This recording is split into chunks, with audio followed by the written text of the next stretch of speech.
አስደሳች የምስራች በሳውዲ አረቢያ የሞት ፍርድ ተፈርዶባት የነበረችው ሌይላ ኑር ሰቦ ወደ ሀገሯ ልትመለስ ነው። አልহামዱሊላህ እህት ሌይላ ኑር ሰቦ ወደ ኢትዮጵያ ለመመለስ የሚያስፈልገውን የበረራ ፎርም ሙሉ በሙሉ ሞልታ አጠናቃለች። ከመሸ ከሳውዲ ሰበር መረጃ ተሰምቷል። በሳውዲ አረቢያ የሞት ፍርድ ተፈርዶባት ለአመታት በእስር ላይ የቆየችው ኢትዮጵያዊቷ ሌይላ ኑር ሰቦ በቅርቡ ወደ ኢትዮጵያ እንደምትመለስ ተነግሯል። ታዲያ ይህ ዜና ለቤተሰቦቿና ለብዙ ወገኖች ትልቅ ደስታና እፎይታን የፈጠረም ሆኗል። እኛም በሰላም ወደ ሀገሯ ትመለስ ዘንድ ምኞታችን ነው። አሰላሙ አለይኩም ወራህመቱላሂ ወበረካቱ። ውድና የተከበራችሁ የቻናሌ ቤተሰቦች ሰላም ጤና ፍቅር በያላችሁበት ተመኘሁላችሁ። ውድ የቻናሌ ቤተሰቦች ይህንን ቪዲዮ ላይክ ሼር በማድረግ ጀምሩት። እንዲሁም ደግሞ ሰብስክራይብ አድርጉኝ። ከስንት ጊዜ መጥፋት በኋላ መጥቻለሁ። ዛሬ እንግዲህ የመጣሁት በአዲስ ዜና ነው። ደስ በሚል ዜና ነው የመጣሁት። ይህን ቪዲዮ ላይክ አድርጉ፣ ሼር አድርጉ። በጣም ብዙ የሚጨነቅ ማህበረሰብ ስላለ ለነሱ እንዲደርሳቸው፣ በተለይ ደግሞ ሶሻል ሚዲያ ብዙ የማይጠቀሙ ስላሉ ሼር አድርጉላቸው። ሁሉም ይስሙ፣ ሁሉም ይደሰቱ። ምክንያቱም በሌይላ ያላዘነ በሌይላ ያልተጨነቀ የለም። በሌይላ እናትና አባቷን በተለይ ስናያቸው በጣም የምንጨነቅ የምናለቅስ ማህበረሰብ ስለሆን እኛም አንድ ቤተሰብ አካል አይደለን። ስለዚህ ይህን ቪዲዮ ሁላችሁም ሼር በማድረግ ለሁሉም አድርሱላቸው። ዛሬ እንግዲህ ደስ በሚል ዜና አይደል የመጣሁት። ያው ከመግቢያ እንዳያችሁት ነው። አላህ ደግሞ ከቤተሰቦቿ ጋር በሰላም አገናኝቷት ይህን ያክል አመት እንግዲህ 9 አመት ምናምን እየሆናት ነውና ወይም 9 ከዛ በላይ እየሆናት ነው። ይህን ያክል አመት ሙሉ በጨለማ እስር ቤት ለአንድ ቀን ይከብዳል። እንኳን ይህን ያክል አመት እስር ቤት መቆየት ለአንድ ቀን ይከብዳል። በዛ ላይ ደግሞ ዛሬ እሞት ይሆን ዛሬ ገደል ይሆን ነገ ገደል ይሆን። ሌይላ ባለፈ ራሱ ታማለች ሲሉ እኔ በጣም ፈርቼ ነበረው ማለት ነው። ምክንያቱም ጭንቀቱ ራሱ እኔ አእምሮዋ ራሱ ጤነኛ መሆኑ ሱብሃንአላህ የአላህ ተአምር ነው ማለት ነው። እኛ የምንሞትበትን ቀን ብናቅ እንደ ሳር ነበር የምንመነምነው።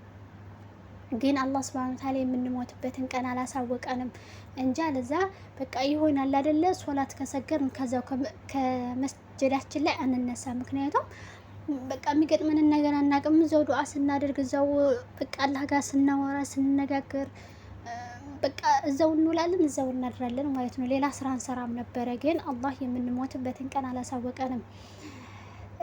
ዱንያ እንድንል ማለት ነው። ዱንያ እንድንወዳት እንድናፈቅራት አላህ ከዱንያ ፍቅር ይገላግለንና ማለት ነው። የዱንያ ፍቅር በጣም ከባድ ነውና አላህ ከዱንያ ፍቅር ይገላግለን። ያለ አኺራችን የምናስተውል አላህ ያድርገን። እና ይችሪ ደግሞ በቃ ረጅም አመት እስር ቤት ስትሰቃይ ስታለቅስ በቃ ስንት ነገር ስትሆን ቤተሰቦቿ እሷ ደግሞ ዛሬ ሞት ነገ ሞት እያለች ስንት ነገር እየሆነች ከዛም አልፎ ተርፎ ደግሞ ቤተሰቦቿ ወላሂ በጣም የሚያሳዝኑን እናትና አባት ናቸው ያሏትና እኔ በጣም አሳዝነው የነበረ። ግን አልহামዱሊላህ ረብል ዓለሚን አላህ መጨረሻውን አሳምሮት ደግሞ ከቤተሰብ ጋር ተገናኝታ ደስታውን እኩል ኢትዮጵያ ህዝብ ጋር የምንካፈል አላህ ያድርገን። እውነት ወላሂ በቃ አላህ መጨረሻውን ያሳምረው። አላህ በሰላም ከናቷ ከአባቷ ከእህት ከወንድሞቿ ከሀገሯ አላህ በሰላም ያገናኛት። አላህ ለሀገሯ ያብቃት። ወላሂ አላህ ለሁሉም ነገር ሰበብ አለውና ከዛ ሁሉ ጭንቀት ከዛ ሁሉ መከራ ከዛ ሁሉ ለቅሶ በኋላ ከለቅሶ በኋላ ደስታ አለ፣ ከድካም በኋላ እፎይታ አለና አላህ ከቤተሰቦቿ ጋር ተደስታ የምትኖር አላህ ያድርጋት ያ ረቢ። ወላሂ በቃ ወይኔ እናትና አባቷ አላ አይደል እኔ በቃ ልክ እንዴት ነው ደስታው በቃ መግለጽ በማትችሉት አቅም ልክ ነውና ደስታ። ባካችሁን ቪዲዮ ሼር አድርጉት። በጣም በቃ እኔ እንጃ ከደስታ የተነሳ የማወራው ሁሉ ነው የጠፋብኝና ይሄን ቪዲዮ ሼር አድርጉት፣ ሼር አድርጉላቸው። ብዙ ያልሰሙ እህቶች ወንድሞች ይኖራሉ። በተለይ ደግሞ እንደዚህ ዩቲዩብ ወይም ቲክቶክ የማይጠቀሙ እህቶች ወንድሞች ስለሚኖሩ በተለያዩ ሚዲያዎች ሼር አድርጉላቸው። ግን የሌይላ ጉዳይ የሚያስጨንቃቸው የሚያሳስባቸው በጣም ብዙ ናቸውና ሼር አድርጉላቸው። እኔ በጣም ነው ደስ ያለኝ አባቷን በቃ አይኗን አይቻት በሞትኩ እያለ ወላሂ አባቷ ማለት ነው።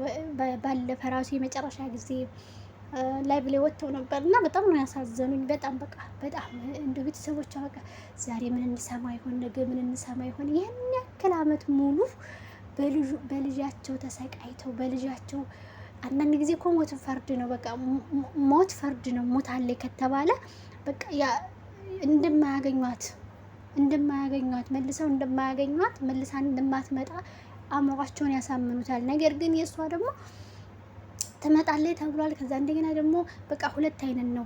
አይ አትለቀቅም፣ ትገደላለች። አይ ደግሞ ትመጣለች። በቃ አሁን እነሱ የሚጠብቁት ሁለት ነገር ነው። ዛሬ ተገላለች ይሉናል፣ ዛሬ ትመጣለች፣ ዛሬ ተገላለች፣ ዛሬ ትመጣለች፣ ዛሬ ተገላለች እያሉ ወላሂ በቃ ይሄን ያክል ዓመት ሙሉ እንባቸውን አልቅሰው ግን አላህ ሱብሃነሁ ወተዓላ አላሳፈራቸውም። ወላሂ ዱዓቸው በቃ ያላቸው ሶብር አላህ እንባቸውን አበሰላቸው።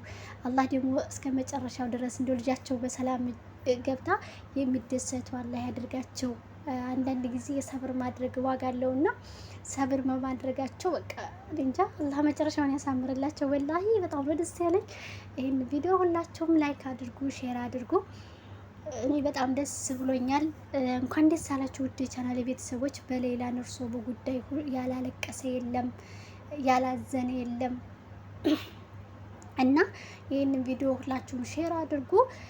ያው እንግዲህ እሁድ ወደ ሀገር ትገባለች ተብሏል። አላህ መጨረሻውን ያሳምረው። እንግዲህ ደግሞ አገር ቤት ገብታ ከእናት ከአባቷ ጋር ደግሞ የምናያት አላህ ያድርገን። ከእናት ከአባቷ ጋር ደስታዋን የምናከብር እኛም አብረን የምናከብር እያየናቸው የእናት የአባቷን ፈገግታ የእሷን ፈገግታ እያየን አብረን የምናከብር አላህ ያድርገን። ደስታውን አብረን የምንካፈል አላህ ያድርገን። ይሄንን ቪዲዮ ላይክ ሼር ማድረጋችሁን እንዳትረሱ። ለቤት አዲስ የሆናችሁ ደግሞ ሰብስክራይብ አድርጉኝ፣ አይከፈልበትም። ሰብስክራይብ አድርጉኝ። ከስንት ጊዜ መጥፋት በኋላ ዛሬ የመጣሁት በጣም ደስ ስላለኝ ነው፣ እውነት ለመናገር ማለት ነው። ይሄንን ደስታዬንማ ለምን ለቻናሌ ቤተሰቦች አልነግራቸውም? ለምን ከነሱ ጋር አብሬ አልካፈልም ብዬ ነው የመጣሁትና ይሄንን ቪዲዮ ሼር አድርጉት፣ ላይክ አድርጉ። በጣም ነው ደስ ያለኝ፣ በጣም ደስ ብሎኛል። እንግዲህ ደግሞ በሰላም ለሀገሯ አብቅቷት ከቤተሰቧ ጋር የምትደሰት ከቤተሰቧ ጋር በሰላም የምትገናኝ አድርጓት። እኛም ደግሞ የምንደሰት አላህ ያድርገን። እኔ በጣም ደስ ብሎኛል ወደ ቻናሌ ቤተሰቦች። ወይ ከደስታ ብዛት ማወራው ጠፋብኝ። ያ አላህ ለካ ደስታም እንደዚህ አንዳንድ ጊዜ ደስታም ሲበዛ የምታወሩት ይጠፋልና በጣም ደስ ብሎኛል። አልሐምዱሊላህ ረብል ዓለሚን አልሐምዱሊላህ ረብል ዓለሚን አልሐምዱሊላህ ረብል ዓለሚን። ሽኩር አላህ ወላሂ ለሱ ምስጋና አላህ ሱብሃነሁ ወተዓላ ምስጋና ብቻ ነው የሚገባው። ሌላ ምንም ነገር የሚደረግለት ነገር የለም። የኛ ጌታ የላቀ ጌታ ነው፣ በራሱ የተብቃቃ ጌታ ነውና አልሐምዱሊላህ ረብል ዓለሚን። ወደ ቻናል ቤተሰቦች ይሄንን ቪዲዮ ላይክ አድርጉ፣ ሼር አድርጉ። እወዳችኋለሁ፣ አከብራችኋለሁ።